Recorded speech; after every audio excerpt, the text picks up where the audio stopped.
जय हिंद दोस्तों, मुझे उम्मीद है कि आप सभी बहुत अच्छे होंगे, आप सभी स्वस्थ होंगे एकदम और अपनी फिजिकल की तैयारी बिल्कुल स्टार्ट कर दिए होंगे। जिनका एग्ज़ाम हो चुका है और जिनका एग्ज़ाम रीशेड्यूल नहीं हुआ है, मतलब उनका एग्ज़ाम कैंसिल जिसका नहीं हुआ है, वो फिजिकल की तैयारी कीजिए क्योंकि प्रोसेस बहुत तेज़ चलेगा। ये कुछ टेक्निकल रीज़न की वजह से जो एग्ज़ाम है वो पोस्टपोन किए गए हैं, कुछ को कैंसिल कर दिया गया है इस चीज़ को। तो सबसे पहले इस वीडियो में हम आपको बताने वाले हैं कि किन किन सेंटरों का एग्ज़ाम कैंसिल हुआ है, आपको किन किन स्टूडेंट्स को ये मौका मिलेगा, किस किस सेंटर पे। क्योंकि देखिए, इसमें सबसे बड़ी एक चीज़ है कि जिस सेंटर पे कैंसिल किया गया है एग्ज़ाम, उस सेंटर पे, उस जगह पे जो कैंडिडेट प्रेजेंट थे उस दिन, उन्हीं का एग्ज़ाम होगा। ऐसा नहीं है कि अगर 150 स्ट्रेंथ वहाँ पे सैंक्शनड थी, उतने लोग आने थे बट आए 100 लोग, तो 100 लोग का ही एग्ज़ाम होगा। ऐसा नहीं होगा कि 150 लोग फिर से आ जाएंगे तो उनका एग्ज़ाम दिया जाएगा, नहीं।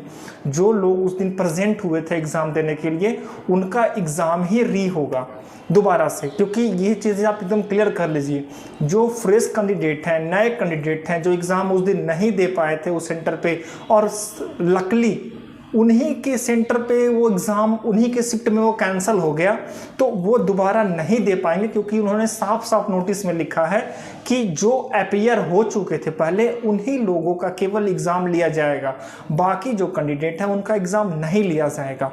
तो इससे क्या होगा ना कि जो एग्ज़ाम दिए थे फ़ायदा उन्हीं को होगा। क्योंकि जो और लोग भी, किसी का होता है ना, किसी उसी डेट पे किसी और एग्ज़ाम हो जाता है तो अच्छे स्टूडेंट्स दूसरे एग्ज़ाम को प्रीफर कर लेते हैं, तो थोड़ा सा कंपटीशन इससे कम हो जाता है। क्योंकि अगर सबको मौका फिर से मिल जाता ना उन सेंटरों पे जहाँ जहाँ एग्ज़ाम कैंसिल हुआ, तो इससे क्या होगा कि सभी को मौका मिलने से थोड़ी सी चांसेस जो है सिलेक्शन के वो बढ़ जाएगा। तो इस तरीके से क्या होगा, सिलेक्शन के चांसेस बढ़ नहीं जाएगा, वो घट जाएगा।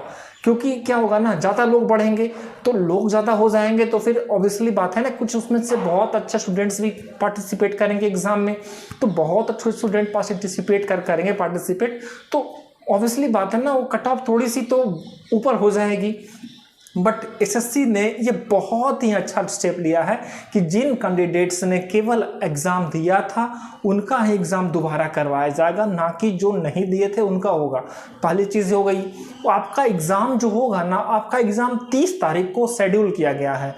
जिन जिन सेंटरों पे आपका था उन्हीं सेंटरों पे आपका एग्ज़ाम होगा। आपका एग्ज़ाम होगा कब? 30 तारीख को, 30/3/2024 को आपका एग्ज़ाम सभी का होगा, जिसका कैंसिल था। ये बात आप समझ में आ गई। चलिए हम आपको अब उस जो नोटिस है उस नोटिस के ऊपर ले चलते हैं, और नोटिस के में जो लिखा है उसको हम पूरी जानकारी आपके साथ शेयर करते हैं। इस नोटिस में आपको सबसे पहले ये चीज़ ध्यान देना है कि इसमें ये चीज़ कहा गया है कि जिनका एग्ज़ाम जो है कनेक्ट किया गया था 20 तारीख से, 20/2/24 से 7/3 के बीच में जिनका एग्ज़ाम हुआ है, मतलब जो एग्ज़ाम दिए हैं, जो एग्ज़ाम कैंडिडेट दिए चुके हैं ना, केवल उनका एग्ज़ाम के लिए इन्होंने बोला है। देखिए, तो इन्होंने कहा है कि रीज़न क्या है कैंसिल होने का, तो कह रहा है कि how due to venue specific technical reason noticed, मतलब कुछ टेक्निकल रीज़न की वजह से इनको क्या किया गया, रिव्यू करके इसके एग्ज़ाम को किया गया, री एग्ज़ामिनेशन के लिए इसको किया गया कि सर्टेन जो शिफ्ट थे, मतलब सर्टेन वेन्यूज़ पे, सर्टेन डेट्स पे और सर्टेन शिफ्ट्स की जो पेपर है उसको क्या किया गया, री एग्ज़ामिन करने के बाद उसको री एग्ज़ाम देने के मौका दिया गया सभी को। ये चीज़ क्लियर हो गई। मतलब री एवेल्युएट जब हुआ तो ये समझ में आया कि कुछ टेक्निकल की वजह से सभी को कुछ प्रॉब्लम हुई है। उसके बाद देखिए, कह रहा है ना कि इसमें आपको सब दिया गया है इस एनेक्सर में कि कौन कौन से शिफ्ट है, कौन कौन सी वेन्यूज़ हैं, डेट है।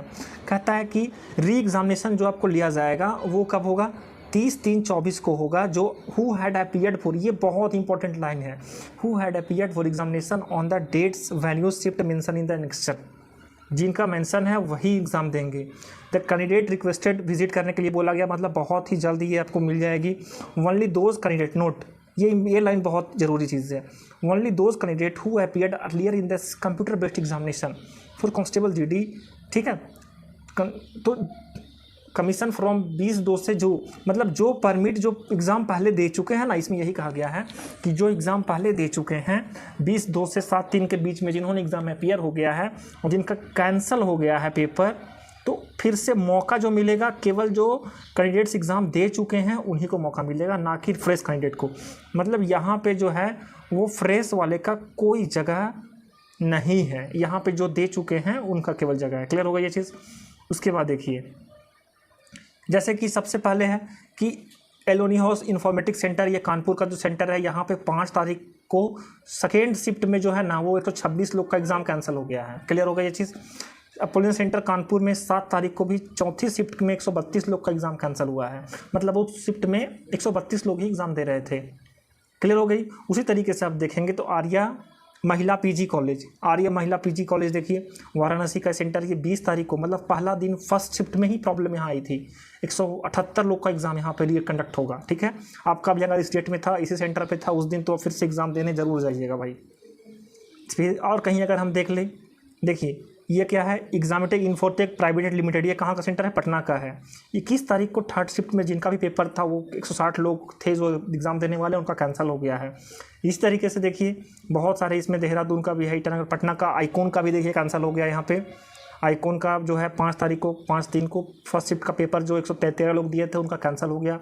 यहाँ पे फिर से एग्ज़ाम हो आपको देना पड़ेगा अगर आप देख रहे होंगे वीडियो को तो। मुजफ्फरनगर का देखिए हो चुका है कैंसिल, कानपुर का कैंसिल बहुत सारा हुआ, गाज़ियाबाद का भी देखिए कैंसिल हो चुका है। मतलब आप इस लिस्ट को देखिए, आप इसमें देखेंगे कि बहुत सारे सेंटर जो है ना वो रिपीटेड सेंटर है, मतलब उस सेंटर पे प्रॉब्लम होती रही है, इसलिए ऐसा हुआ।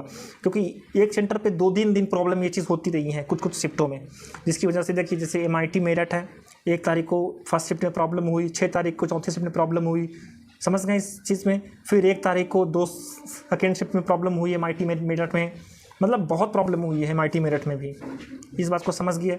BIT जो है मेरठ में, वहाँ भी प्रॉब्लम हुई है। बहुत सारे देखिए सेंटर इसमें, मतलब इसमें टोटल जो है 81 सेंटर हैं। कितने सेंटर हैं? 81 सेंटर्स जो हैं उन पे एग्ज़ाम जो है वो क्या होगा, री एग्ज़ाम होगा, री एग्ज़ाम लिया जाएगा। कितने? टोटल 81 सेंटर हैं। ये चीज़ क्लियर हो गया आपको। अब कैंडिडेट्स कितने हैं? कैंडिडेट जो है ना, कैंडिडेट जो आपको दिखेंगे वो 16,185 जो लोग हैं इनके एग्ज़ाम दोबारा लिए जाएंगे। 16,185 लोग का एग्ज़ाम जो है वो दोबारा होगा। अब सबसे बड़ी चीज़ आपके मन में ये डाउट होगा कि सर हमारा एग्ज़ाम इस डेट में अगर है, आपको चेक क्या करना है, आपको इस लिस्ट में अगर आपका सेंटर 6 तारीख को, सपोज़ 6 तारीख को आप सेकेंड शिफ्ट में अगर आप पेपर दिए हो सीनो लर्निंग सेंटर पे लखनऊ में, तो आपका पेपर जो है वो क्या हो चुका है, कैंसिल हो चुका है। आपको अब फिर से क्या देना पड़ेगा, री एग्ज़ाम देना पड़ेगा। कब देना पड़ेगा भाई आपको? तो ये 30 तारीख को देना पड़ेगा, 30/3/24 को। समझ में आई ये बात? देखिए एक एग्जांपल और दे दूँ, श्री गणेश इनोवेटिव पे आप अगर गया में एग्ज़ाम दिए होंगे 1 तारीख को पहला शिफ्ट में, तो 196 लोग टोटल प्रेजेंट हुए थे उस दिन। तो इतने लोग में अगर आप भी होंगे तो आपका एग्ज़ाम भी क्या होगा, कैंसिल हो चुका है। आपका एग्ज़ाम फिर से री होगा। ये बात समझ में आ गई। सेम सेंटर पे दूसरे शिफ्ट का भी पेपर कैंसिल हो गया है। क्लियर होगा ये चीज़। सेम सेंटर पे देखिए 6 तारीख को चौथी शिफ्ट का भी पेपर जो है वो कैंसिल हुआ है, जो 190 लोग ने दिया है। तो आई होप आपको ये चीज़ें बहुत अच्छे से समझ में आई होगी। तो आपका भी अगर इस लिस्ट में अगर सेंटर वाला नाम है, डेट है, शिफ्ट है, आपको देखना ये 3 चीज़ों हैं। आपको देखना क्या क्या है, फिर से रिकॉल करा दे रहा हूँ। एक तो डेट आपको चेक करना है, दूसरी चीज़ आपको शिफ्ट चेक करनी है कि कहीं आपकी शिफ्ट तो नहीं है। उसके बाद आपको सेंटर चेक करना है, डेट इज़ वेन्यू जिसको बोलते हैं हम, तो ये चेक करनी है। मतलब आपको सेंटर चेक करना है, वेन्यू लोकेशन उसका कहाँ पे है, डेट और शिफ्ट। अगर आपका भी वही सेम है तो आपका एग्ज़ाम कैंसिल हो गया है, आप दोबारा 31 तारीख को एग्ज़ाम देंगे, नहीं तो आप सिलेक्शन से मतलब बिल्कुल बाहर हो जाएंगे आप एग्ज़ाम, क्योंकि पुराना जो एग्ज़ाम है वो कैंसिल हो चुका है।